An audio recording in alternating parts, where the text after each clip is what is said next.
ആവേശങ്ങളെ അതിന്റെ ഉച്ചസ്ഥായിലിരുത്തി കൊളംബോയിൽ India versus Pakistan മത്സരത്തിന് കളമൊരുങ്ങുകയാണ്. ഇന്ത്യക്കെതിരെ മത്സരിക്കില്ല എന്ന നിലപാടെടുത്ത പാകിസ്ഥാൻ ICC കണ്ണുരുട്ടിയപ്പോൾ സമ്മതം മൂളുകയായിരുന്നു. ഇങ്ങനെയെല്ലാം മത്സരം ഒത്തുവരുമ്പോൾ പ്രശ്നം മറ്റൊന്നാണ്: കാലാവസ്ഥ. കൊളംബോയിലെ R പ്രേമദാസ സ്റ്റേഡിയത്തിൽ ഞായറാഴ്ച വൈകുന്നേരം നടക്കാനിരിക്കുന്ന ഇന്ത്യ പാകിസ്ഥാൻ T20 ലോകകപ്പ് പോരാട്ടത്തിന് മേൽ കരിനിഴൽ വീഴ്ത്തി കാലാവസ്ഥ പ്രഖ്യാപനം.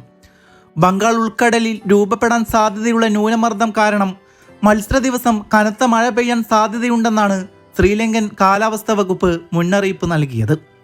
പകൽ സമയത്ത് മഴ പെയ്യാൻ 93% സാധ്യതയുണ്ടെന്നാണ് റിപ്പോർട്ടുകൾ സൂചിപ്പിക്കുന്നത്.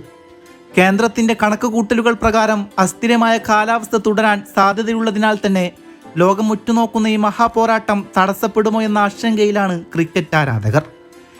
20 ഓവറുകൾ പൂർത്തിയാക്കാൻ കഴിയുമോ എന്ന കാര്യവും അനിശ്ചിതത്വത്തിലാണ്. കേവലം ഒരു ക്രിക്കറ്റ് മത്സരം എന്നതിലുപരി കടുത്ത രാഷ്ട്രീയ സാമൂഹിക പശ്ചാത്തലങ്ങൾ കൂടി നിറഞ്ഞ ഒന്നായി മാറുകയാണ്. കഴിഞ്ഞ സെപ്റ്റംബർ 14 നടന്ന സംഭവവികാസങ്ങൾ ഇരു ടീമുകളും തമ്മിലുള്ള ബന്ധത്തിൽ വലിയ വിള്ളലുകൾ വീഴ്ത്തിയിട്ടുണ്ട്. അന്ന് ടോസ് വേളയിൽ പാക് താരം സൽമാൻ അലി ആഗക്ക് കൈകൊടുക്കുന്ന പതിവ് ഇന്ത്യൻ ക്യാപ്റ്റൻ സൂര്യകുമാർ യാദവ് ഒഴിവാക്കിയത് വലിയ വിവാദങ്ങൾക്ക് വഴി തെളിയിച്ചിരുന്നു. മത്സരശേഷം വിജയ റൺസ് നേടിയ സൂര്യകുമാറും ശിവൻ ദുബയും പാക് ടീമിന് ഹസ്തദാനം നൽകാതെ നേരിട്ട് ഡ്രസ്സിംഗ് റൂമിലേക്ക് മടങ്ങിയത് ആരാധകർക്കിടയിലും വലിയ ചർച്ചകൾക്ക് കാരണമായി.